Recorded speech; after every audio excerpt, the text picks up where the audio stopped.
Good evening, everybody, and welcome to another edition of 108 Stitches Baseball Talk. My name is Scott Morgan, off the Motor City Madmouth, and we have a threesome tonight, and a very good threesome, I might say. Rick Curti, Mr. Opinion. Welcome back, Mr. Curti. Thanks, Scott. And, of course, Lou Landers, L Square. Welcome back, Lou. Hey, guys. Good to be back. I know I missed last week due to my Toronto Maple Leafs actually winning that game and then, of course, blowing it like they always do. But happy to be back talking some baseball and got some good topics here tonight, don't we? You sure do. I love having you on, Lou. I'll tell you what, every time I bring you on, it's almost like taking a show off here. So, well, but there's not much of a show to take off. We're going to follow the KISS rule, keep it simple, stupid tonight. And we have a lot of good topics to get to. And we're going to lead off with the Miami Marlins. They took on the Milwaukee Brewers over the weekend, where they commemorated the 25th anniversary of the World Series championship. And, you know, obviously the Brewers took 2 of 3 in that series. But the game I hit was the Sunday game when the Brewers won a 7-3 contest. And the only thing I want to make mention about that particular game is before the game, I had an opportunity to talk to one of the communications guys. His name is Daniel Kurish.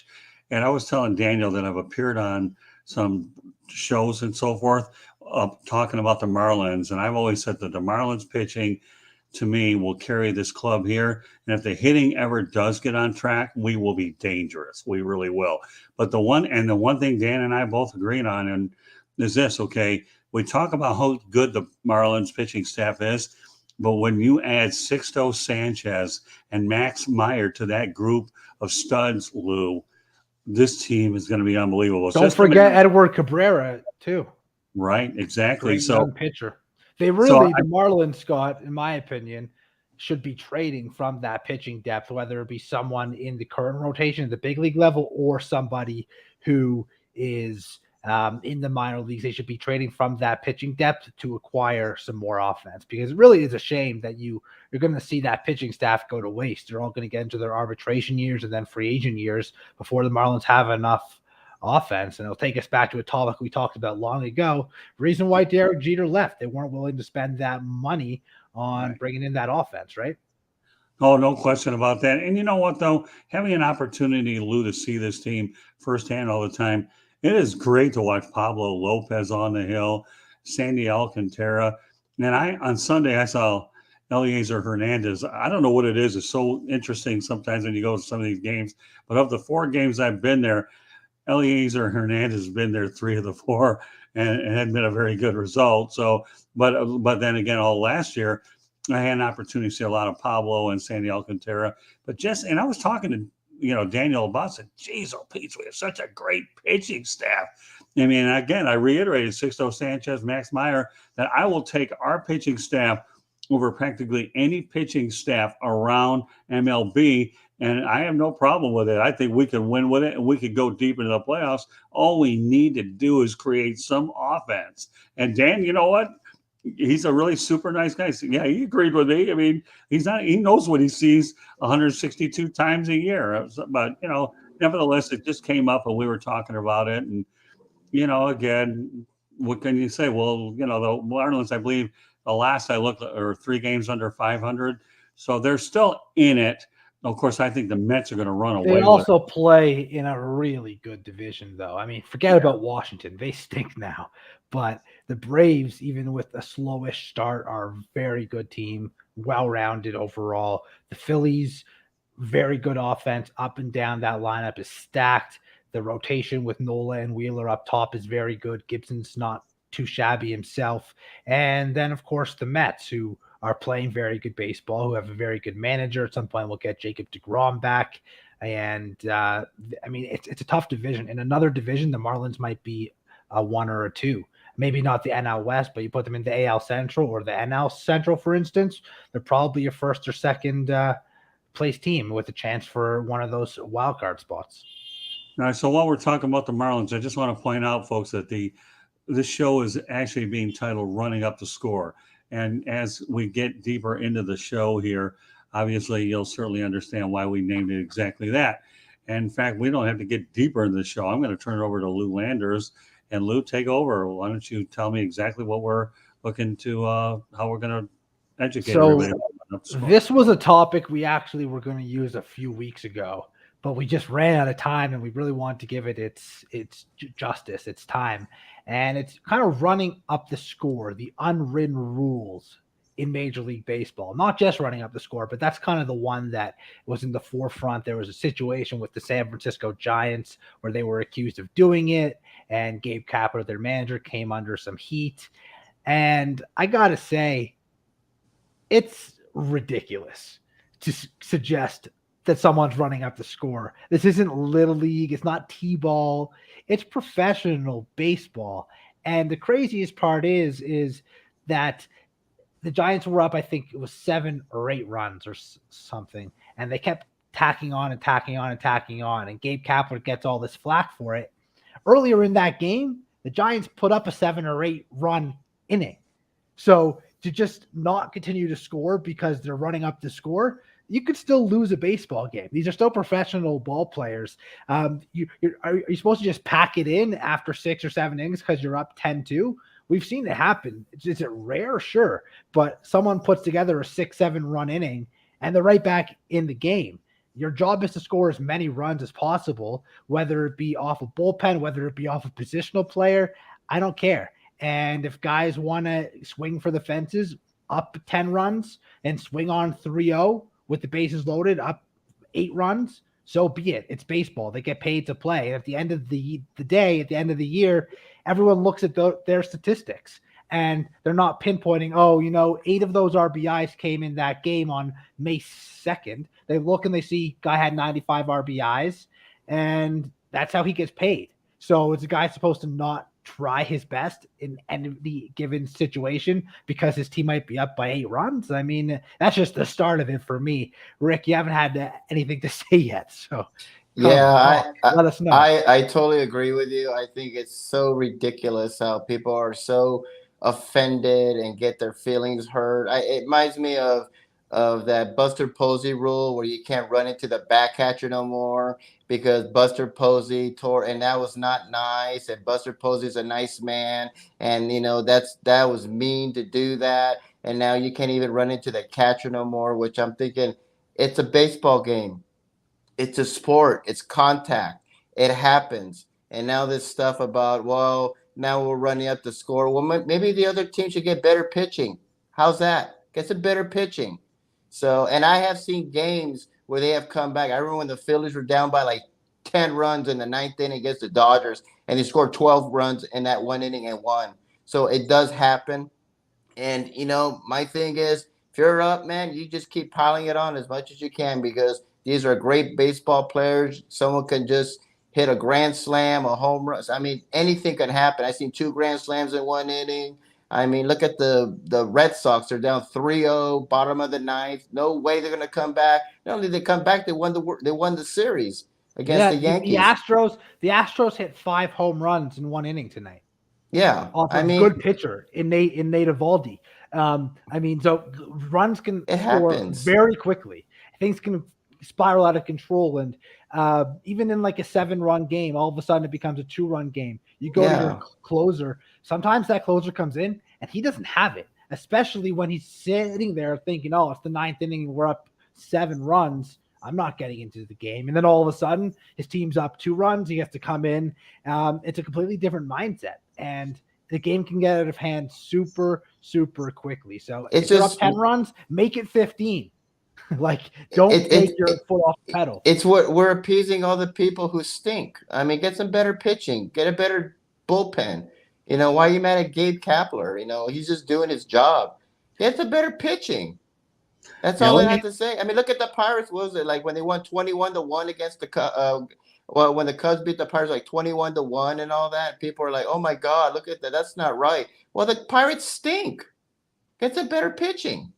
Let me mention a couple of other things when we talk about running up the score. First of all, okay, I'll never forget during the pandemic season when you only had 7-inning games and the scores were lopsided. And I was working with the Marlins. That was my first year working with the ball club.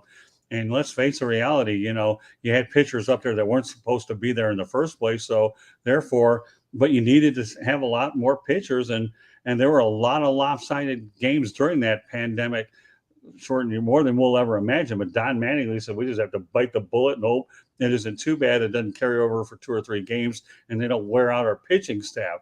So it's a matter of self-preservation at that point.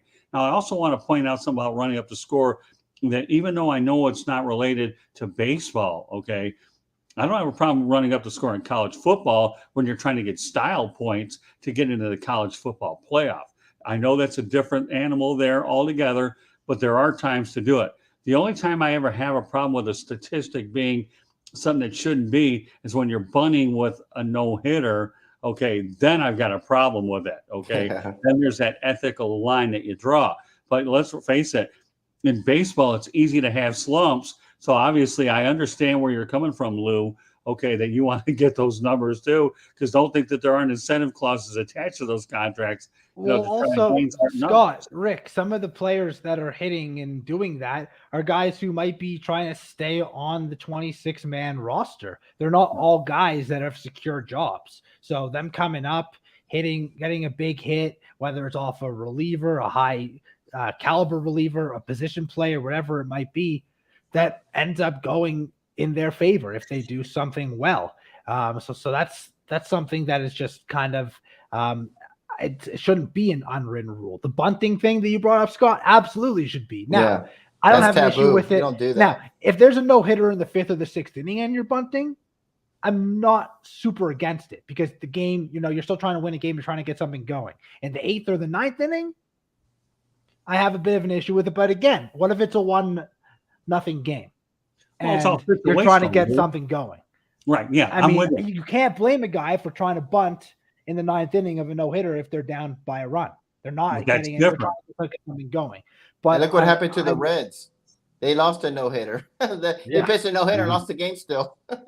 Yeah, but again, Lou, everything you're talking about, okay, is situational. Okay, and I'm with you all the way. If you're going to bunt and it's a 1-0 game, no hitter, forget it. But if you're going to bunt later on, when the game is in doubt or whatever, and that's the one thing that's so great about baseball is it's all situational, strategic. It's a chess game compared to any other sport. We know in hockey it's very physical. Football the same way. Basketball, more athletes, where we all know the mental toll that baseball takes. So let's face the reality: baseball is so demanding that Michael Jordan, didn't make it to the major leagues. He only got as high as AA. And a lot of guys and he only got there because he was Michael Jordan. Exactly. Let's face reality. And Jerry Reinsdorf owned the White Sox. Yeah, but the point is when you talk about the mental nature of the game and what the toll that it takes on you, it's another story. But again, situational is the key word.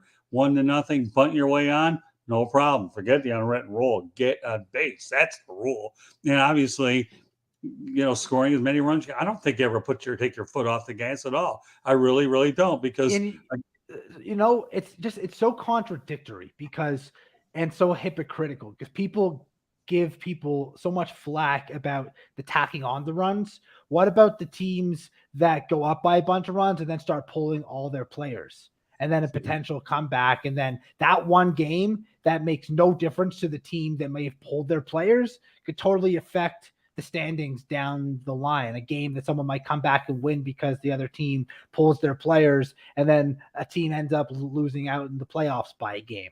There's so many things. It has to be a two-way street, but people only want to focus on the particulars when it suits their narrative, as opposed to actually looking at the big picture and the whole, both sides of the coin, I guess.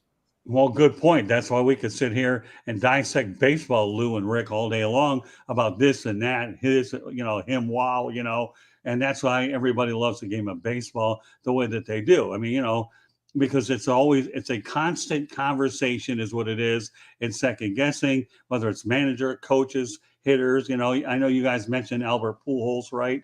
Getting in the game, what did he give a couple of home runs? Yes, Cy Young Award. He's going to win the Cy Young this year. Right, I know. 36 ERA. Were they not were the Giants not supposed to try to hit Pujols because it's a position player? They were trying to come back. Are the Cardinals, should the Cardinals be accused of trying to throw the game potentially because they let the Giants crawl back a little bit by using Pujols? I mean, the Cardinals did something smart by not using a bullpen arm. They gave Pujols a chance, which is cool. And the Giants, I mean, they're supposed to try and come back. They're supposed to take advantage of a position player being lit up. Well, what did he throw? A waffling duck that went 54 miles an hour? Is that what it was? Called a Yep. wiffle ball? He's got a Getting out? 36.00 ERA. And he Right. Well, actually made history. Him and Babe Ruth hold the record for most home runs by a pitcher. Well, they have over 600 home runs. yeah. There you go. Weird stat of the day right there. Yeah, well, the bottom line is, yeah, I guess when I heard some of the sound that he ended up saying, you know what, I've hit so many home runs off of other people. Somebody hit a couple off me. At least Albert's got a sense of humor about it. He was trending And all also, over Twitter, and people loved it. yeah, but then let's talk about Albert Pujols, Lou, and Rick for a moment. I think wasn't it in Detroit that he had that situation where he was supposed to get the baseball back and didn't even want it. Do you guys remember what I'm talking about? Was it the RBI or? I don't recall actually. Well, it doesn't matter. But he didn't care. I mean, Yeah, Albert, he's a great guy. yeah, he doesn't care. He downplays everything. The guy's won World Series. He's has a Hall of Fame career. He's done everything clean. So he gives up 2 stupid home runs, and he's did a whole lot more than that. And at least the thing that's fitting about Albert Pujols is he's wearing a Cardinals uniform. I'm and glad. That's really the thing that I think is important. So He never should have left. yeah. So meanwhile, we'll go from Chase the money. Well, one of the things I wanted to talk about, Scott, was Hunter Green and the Reds and the no-hitter, and Rick brought it up. So we should just move over to that before we get off of the kind of subject completely. Hunter Green, certainly a young, exciting player, throws serious gas, and certainly was on the brink of potential history. I think it was 7 no-hit innings. He's had about 115 pitches. He just walked a few guys. He gets pulled. So there's 2 sides to it. First, he gets pulled. How do we feel about that? And then the second part is, of course, that the Reds still got the no-hitter and lost the game. That's the second part of it. But let's hit the first part with just Hunter Green in general. Scott, do you think it was the right decision for Hunter Green to be pulled in that situation? 115, 120 pitches and just walked 2 batters in the 8th inning? Or do you think he should have been given a chance to go until he gave up that hit? Oh, well, you just said it for me. Thanks, Lou. I'd say he should have gone until he gave up the hit. I'm always going to be that way anyhow. Just face reality. This is the era of baseball I grew up.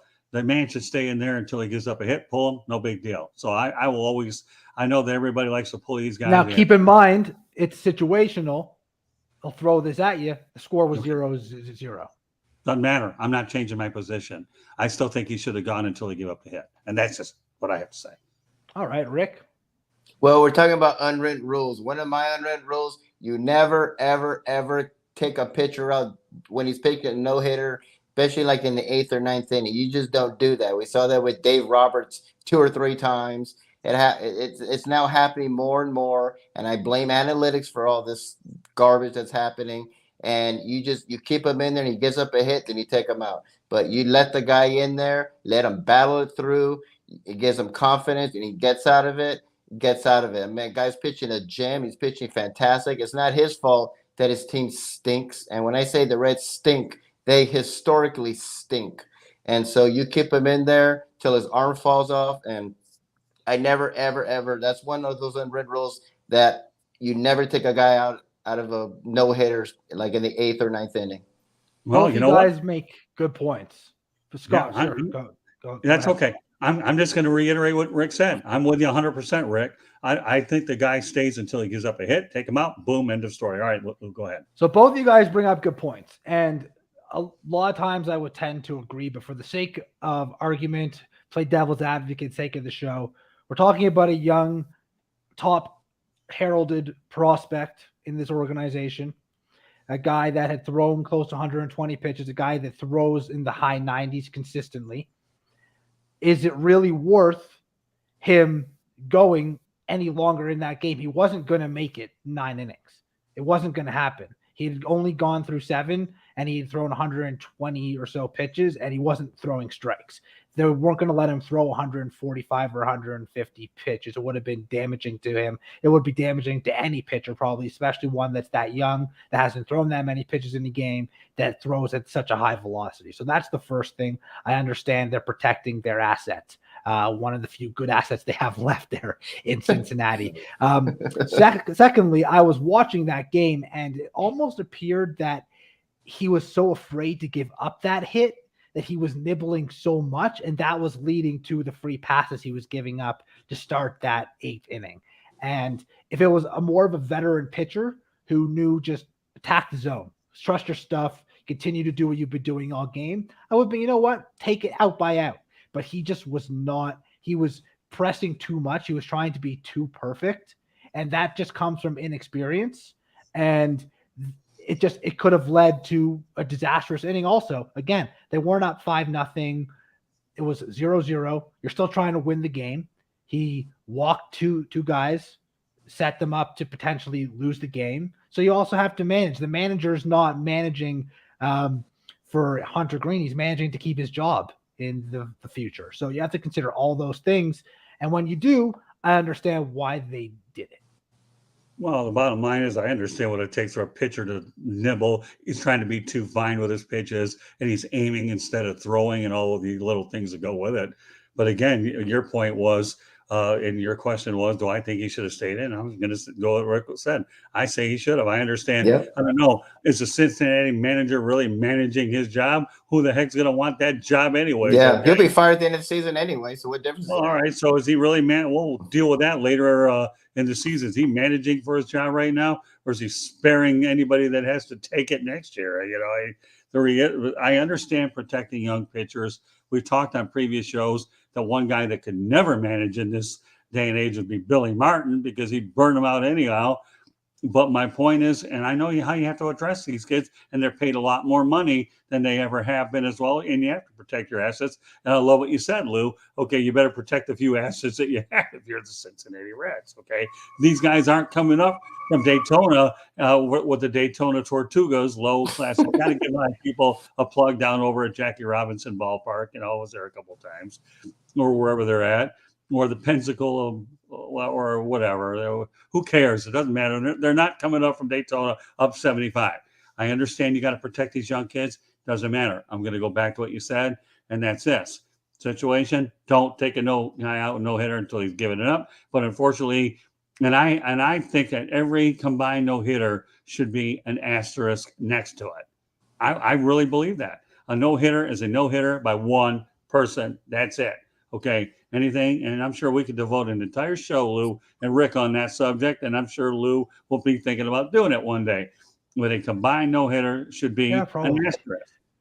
I don't know. Lou's capable of anything. Hey, listen, you know what? I just followed this guy's lead. I don't know. Am I really doing that tonight, or am I getting a little bit more than I normally do, since there's just a couple of us anyways? But, yeah, I think so. Well, that's the beautiful part of it. So Right. To the second part of this, the Reds, they got the no-hitter, if you want to call it a no-hitter.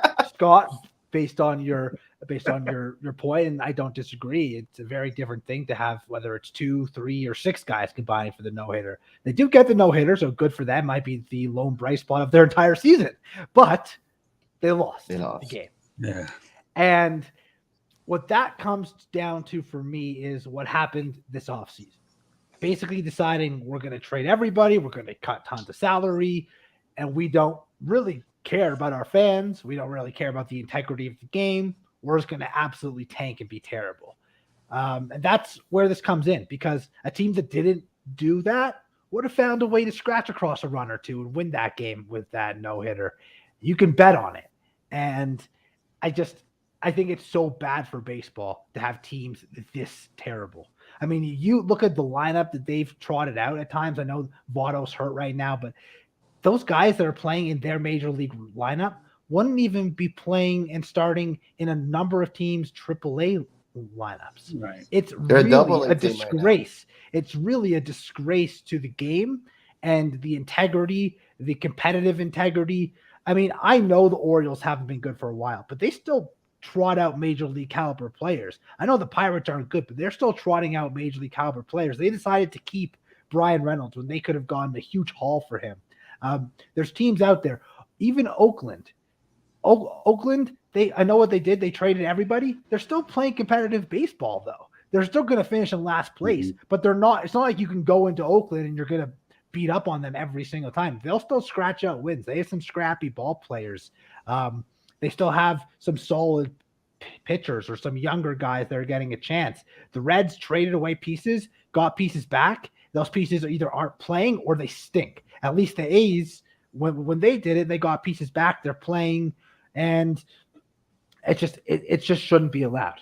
It shouldn't be. It goes back to our conversation before. I understand you want the cap, and that's fine, but you really need to have that basement. Teams should be spending at least 50, 60 million on their payrolls. And if they're not, then they should either move or get a new owner.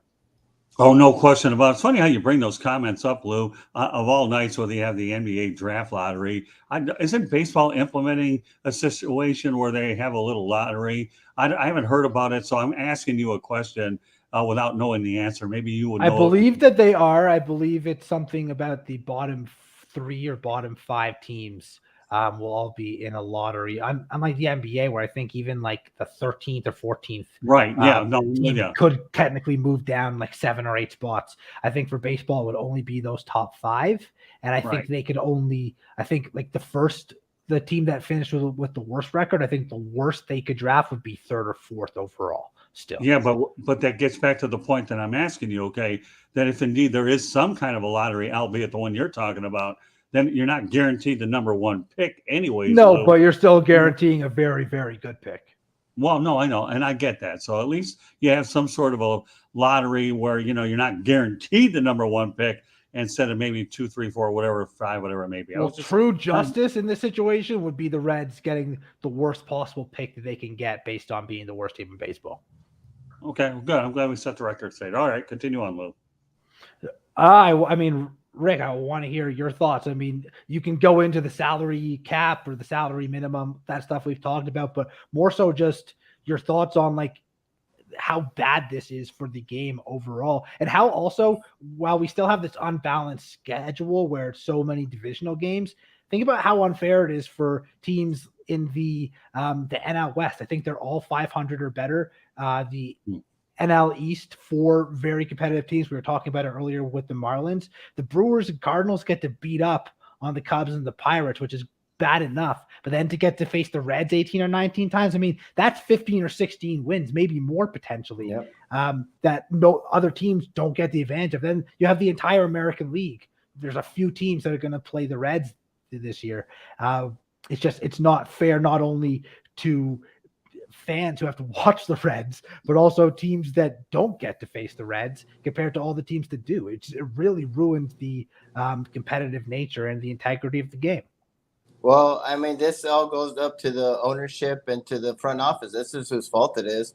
I mean, the president of the Reds, he shut off his big mouth when the fans were complaining about, why are you trading all our players away? Like, what are you doing? You want to be competitive. And he pretty much said, well, I can make more money if I just sold the team and move them somewhere, And of course, the people got angry and say, well, screw you. We're not coming to the games. And their attendance stinks. And then later on, he came back and apologized because what he said was incredibly moronic and stupid. And so that kind of started the whole ball rolling for the Reds. And then it's just the one of the Reds players came out and said, I'm just worried about my stats. That's all I care about. And he got off to a horrible start. And I think, what are they, like 3-21 or something like that? Like one of the worst starts in baseball history. And the fans are not coming to the game. They're wearing paper bags over their heads. The Reds are losing millions of dollars. At the very least, I will say we should give them credit. They're 6-4 in their past 10 games. It's actually the best 10-game stretch in their entire division. Wow. They're now only 9. They're only 9-26 now. Lou, I want to go back to what you said before, and I totally agree with you 100% that there should be a ceiling where they have to spend a certain minimum amount. I really believe you're 100% right there. That whether it's 60, 70 million, whatever it is, just to at least spend. And I thought that was going to be negotiated in the collective bargaining agreement. And last week on 108 Stitches Baseball Talk, we did address the National League West having all their teams above 500, including the Diamondbacks being in last place. So I'm glad you reiterated that as well. Go ahead. Excuse me. Yeah, I actually believe the Diamondbacks and Rockies finally fell one game below 500 each. But still, Diamondbacks are 18-19, Rockies are 17-18. But those are last place teams. You look at the NL Central, the third place team only has 15 wins. Well, it's amazing when I saw the Marlins and the Diamondbacks play, and of course, Lou, I was at the Madison Bumgarner game where he went one inning and got thrown out. Of course, I knew he'd get over 6 in the following game. But when I saw the Diamondbacks play the Marlins, there were only 3 guys that I knew of on that team were Madison Bumgarner, Ian Kennedy, and Joe Mantiply. I didn't know anybody else on that. You don't know Ketel Marte? Hell of a young player. No, I didn't. Very And good player. to the Diamondbacks' credit, at least they stayed with Torey Lovello and didn't get rid of him. So no, I mean, you talk about how they've revamped that roster. They were like 52 and 110 a year ago, and now all of a sudden they've certainly they're playing a little bit better now than They they called were. up a top prospect of theirs, and Alec Thomas as Right. well. He's gotten off to a good start. So I mean, at least they're calling guys up. The Pirates still keeping O'Neal Cruz in the minor leagues. Doesn't make any sense. But let's move things over to our final topic. And it's an interesting one because we've had a bunch of discussions already about extensions. We talked Aaron Judge and the Yankees. We've talked about Vladimir Guerrero Jr. and the Blue Jays. This one might be the most interesting, though, because Judge having a hell of a season, by the way. If he bet on himself and he continues to stay healthy, he's going to get his 38 to 40 million that he wants, and the Yankees will have to give it to him. But this situation, Boston Red Sox, we've already seen it one time with them, with a superstar player, a former MVP, and Mookie Betts. Betts is coming to the end of his contract. They talked extension. Numbers were way off. The Red Sox weren't willing to pay it, and they inevitably traded Mookie Betts to the Dodgers. And I mean, the Dodgers are happy with it. Red Sox probably, I like Verdugo. He's a good player, but overall, Red Sox lost that deal. And the same situation might be slowly presenting itself here in Boston. And again, with Xander Bogaerts. And some people think the writing was on the wall when they went out and signed Trevor Story, because they signed Trevor Story for a 4 or 5 year deal, thinking, okay, he'll play second this year. And then when Bogaerts leaves, we'll slide Story over to short. They also took Marcelo Mayer, I believe his name is, with one of their top picks in the draft. And he is a shortstop as well. So they're going to have to pay Rafael Devers at some point, who's younger than Bogaerts, who's arguably more impactful player than Xander Bogaerts. So there's a lot of questions about whether or not the teams are going to be able to agree on a deal. Now, you're the Boston Red Sox. You're one of the biggest markets in baseball. You have all the money you need. Can you really afford to let Xander Bogaerts go, especially after what happened with Mookie Betts? And if you do, when do you do it? Do you do it in June? Do you do it right before the trade deadline? Right now, you're playing horrible baseball. What are you going to get back for him? Because it's not like he has another year left. Like, I think Mookie did have another year. He got traded in the offseason and had that full year. What are you going to get for 2 months of Xander Bogaerts? They've really put themselves in a bad situation. So I guess there's a lot I just said. There's so many ways you can take it. But Scott, what do you think on this? Are the Red Sox crazy to let Bogaerts go? And if they do, can they really get what they need back for him? Well, you said a mouthful. Number one, if you can get a good haul for him like you did, or anything close to it or equivalent to it with Mookie Betts, you make the move, because you talked about the proactivity with all these other guys that they brought in. So they obviously had to be thinking ahead in order to see the day that it was inevitable that he would go. So I'm a firm believer that if a guy's going to leave anyways, you want to get something for him instead of let him go away for nothing. Now, it's also easier, Scott, when they're sitting 12 games out of first place already in May.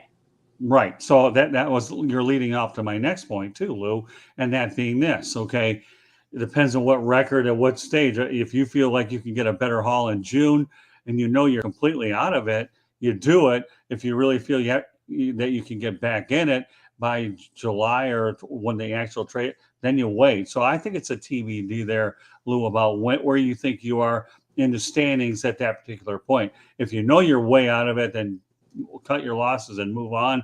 If you think you can hold out a little bit to get the better deal, I would let situation, Lou, dictate at all. They're not going to get anything like they did with Mookie Betts. That was a pretty good return. And bear in mind, they did it in the offseason. Right. Exactly. Now, I believe David Price was part of that deal too, wasn't he, for Mookie Betts? So yeah, to unload more salary.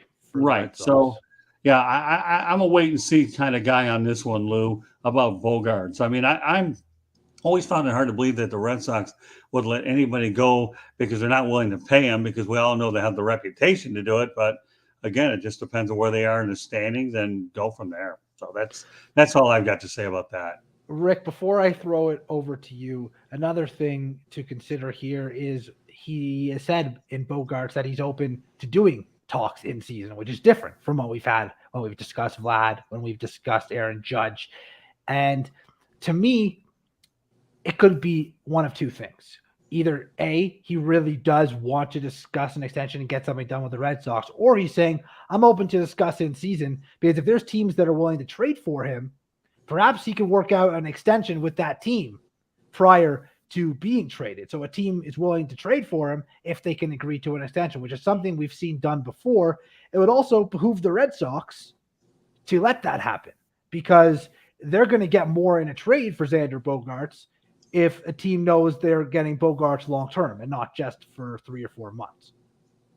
Yeah, I mean, the Red Sox, I mean, I thought when they got Story, that was pretty much it. So I just thought, like, well, I guess Bogaerts is gone. So to me, he's going to be gone. The Red Sox stink. We all know that they're bad. And if you can get a lot in return for them and the team is interested and you can get, like, some great prospects, and why not do it? I mean, you're not going anywhere. I know it's very early in the season, but, I mean, they look down. I don't see them doing anything. And with them They don't getting have the Story pitching. ready, They don't have the pitching for yeah. it. So even if their offense wakes up, they just don't have the pitching Yeah. to compete in that division specifically. it's a Put them tough in another division. division, maybe. Yeah. And the Yankees are red Chris hot. Sale, So Chris Sale getting hurt didn't help. Chris Sale having setbacks didn't help. They're supposed to get James Paxton back in the summer. They signed him to kind of a low pro deal. He's had setbacks. Evaldi got blown up here tonight. Garrett Whitlock can only pitch every 5th day. He's the one good pitcher they do have. Their bullpen's a mess. And yeah, it's ugly in Boston right now. I have heard rumors of the St. Louis Cardinals making a big play for Xander Bogaerts. He would fit wonderfully there, in my opinion. Nolan Absolutely. Gorman has been a name that's been shopped around. He's had a great start to his minor league season, and they still have yet to call him up in the Cardinals. So that could be the type of return. He could go play second in Boston, and then Story could move over to shortstop. But I think even getting Gorman right now would be a really big get for the Red Sox, because if I'm a team, I'm just not forking over that much for a guy for 3 months unless I get that extension. I really think it could crush them the same way. Remember, the Orioles waited forever to trade Manny Machado. And it's the same type of situation right now. I don't even remember what they got from the Dodgers, but it really, really lacked in terms of how good Machado was compared to what they got back. And that's what the Red Sox are going to start to look at here if they can't agree to an extension with Bogaerts, and they wait and they wait and they wait. no team is going to trade all their draft picks to get a guy that's saying, okay, I'm going to go somewhere else. So, I mean, it doesn't make sense. They have to know that I'm going to stay here. I mean, the Red Sox just need to know, are you staying here? Do you want to go? Do you want to be here? Let's talk and sit right now. And if you're so open to having discussions during the offseason, let's get it done now. If not, we are moving on. But to me, the writing was on the wall when they got Story. So I think he's gone. Yeah, the bottom line is, this trade was horrific. The Dodgers traded Yusniel Diaz, Dean Kramer, Rylan Bannon, who I've never heard of, Zach Pop, who's no longer with the Orioles, Breivik Valera, who I don't even know is with the Orioles anymore, not doing anything.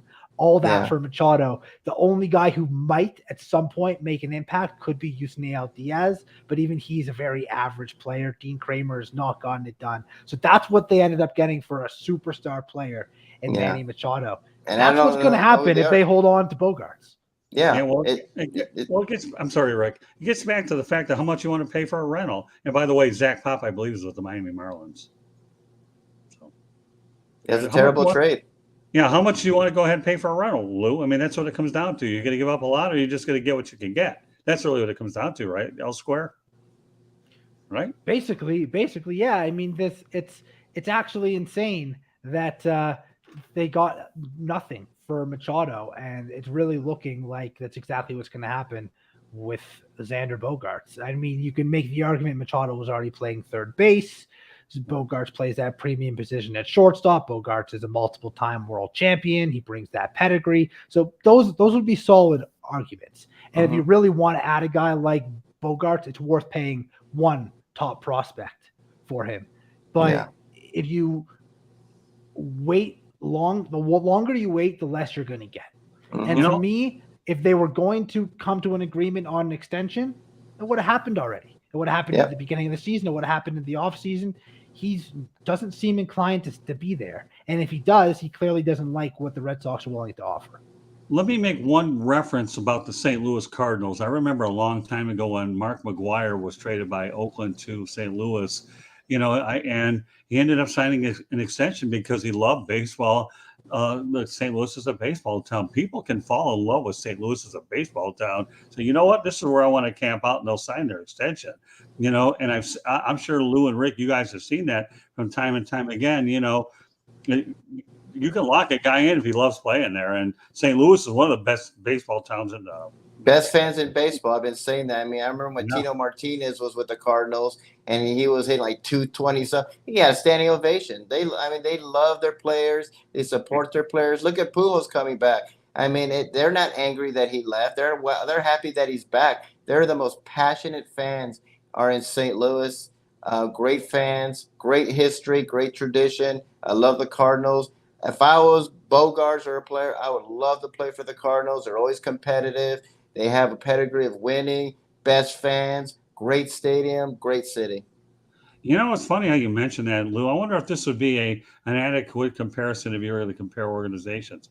I would almost think that the St. Louis Cardinals in Major League Baseball would be comparable to the Pittsburgh Steelers in the National Football League.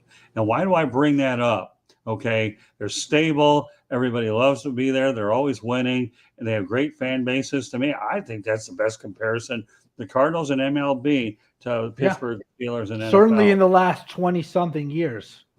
For sure. But think about the Steelers. The Stars. Things Stan with 3 Musial, Roger forever. I Scoresby. mean, yeah, right. But think about Steelers for a moment, guys. Okay, 3 head coaches in a long, long time. Noel, Bill Cowher, Mike Tom. Jeez, that's pretty good. Yeah. For the Steelers, sure. The Cardinals have gone through quite a few since La Russa left. But in terms of consistently winning and people loving to be there, I mean, look at Wainwright and Molina. The guys have been there together forever. How often do you see that? It's rare for one guy to be with one franchise forever, let alone 2 guys, battery mates at that. I mean, in the last 30 years, how many players stayed with one team? I mean, even look at superstars like Griffey went other places. Right. Jim Tomei went to other places. For instance, if you want to look at him, Manny Ramirez went to a ton of places. I mean, Ortiz eventually stayed in Boston, but he didn't start in Boston. Twins. Bryce Harper bounced out of Washington. Soto's probably going to bounce out of Washington. Trout at least is locked up long term, but if the Angels don't win in the next 5 years, he might want out too.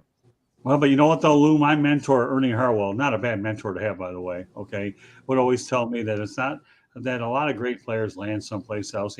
Ernie always used to tell me Ty Cobb was one of his favorite examples, with the Tigers, and he ended up playing someplace else. So, yeah, Philadelphia Athletics. Yeah, right. It's a different era altogether. But I'm with you all the way, Lou.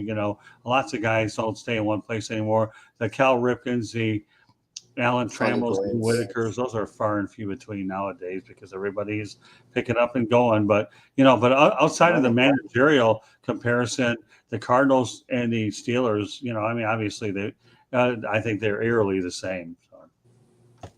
I'm with you there, Scott. I'll turn it back over to you and wrap this baby up. All right, Lou, Rick, great job by both of you. Well, once again, folks, 108 Stitches Baseball Talk. My name is Scott Morganroth, Motor City Blandmouth. Please be joined by Rick Curti and Mr. Opinion, of course, Lou Landers. What can I tell you? I mean, Lou, you're the ideal co-host. Of course, so are you, Rick. I consider you guys my dream team, and that's just how it is. So, but meanwhile, we're talking tonight, mainly running up the score. That's an Xander Bogaerts conversation. And, of course, Hunter Green and the insane no-hitter situation, which I believe an asterisk should be on every combined one anyways, whatever. Not reiterating there. Great show tonight. And, of course, the Miami Marlins as well. I always like to get a little bit of information about the team that I certainly have a vested interest in locally. So with that said, Rick, why don't you let everybody know how they can get a hold of you? You can contact me on my website, www.charliebats.com. We have a petition on there to bring MLB to Charlotte, so go on there and sign it. Also, we're also on there on Charlotte MLB. We're also on there at Charlotte Bats Baseball on Facebook. We're also on Instagram at Charlotte Bats. I'm on Twitter, Charlotte Bats Baseball, and I'm also on Instagram on Rick Curti. And if you have any comments or questions, email me at cltbatsbaseball@gmail.com.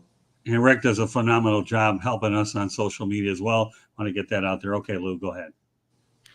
Find me on Twitter at Landers Talks. Find me on Facebook, Lou Landers. You can hear me on Sirius XM Fantasy Sports Channel, 9:30 a.m. every Sunday. Sports Byline USA and the Armed Forces Network on Fridays. And come check out all my baseball content at drroto.com, where I am the director of baseball content. And I will add to the fact that Rick Curti, Lou Landers, my primary co-host, 108 Stitches Baseball Talks, stick that on your resume, your LinkedIn pages, wherever. You guys are definitely my two co-hosts as well, and I'm proud to have you. As for us, last but not least, us. Okay, Scott Morganroth, CEO, founder of South Florida Tribune. You can reach us at www.southfloridatribune.com. That's our website, southfloridatribune@gmail.com. Gets it done. Twitter @Tribune South. You can follow us there. Please subscribe to the South Florida Tribune YouTube channel. We have a lot of outstanding shows on our network. This is just one of the many that we have out there. And I have to give a shout out to Candy Ebling, who does a phenomenal job with the website as well as getting these shows up there. Without her, Candy Ebling's behind the scenes work, it makes our life a whole lot more difficult. So I will reiterate at Tribune South. And also, you can hear the audio version on iHeartRadio as well. So if you can't watch it, tune in on iHeart. So lots of different ways to get the shows. And please share this with your friends and family as well. We work very diligently to make sure you have information and insights. And we hope that you enjoy the effort that we want to put in to make sure that you're entertained and informed. But I'm proud of the team that I have, not only 108 Stitches Baseball Talk, but across the network as well on all the platforms that we have the shows, because everybody puts forth a very good effort and does what they can, whether it's football and whatnot. And I'm very proud to be associated with a bunch of classy individuals. I'm only as good as my teammates, and I am so proud, and I don't mind bragging about my teammates. I got two of the best here tonight. So with that said, on behalf of Lou Landers and Rick Curti, my name is Scott Morganroth, the Motor City Madmouth. Thank you for joining us on this edition of 108 Stitches Baseball Talk, and we look forward to bringing you another fresh edition next week. So take care, everybody. Have a great week, and we will catch you the next time. Good night, everybody. Good night.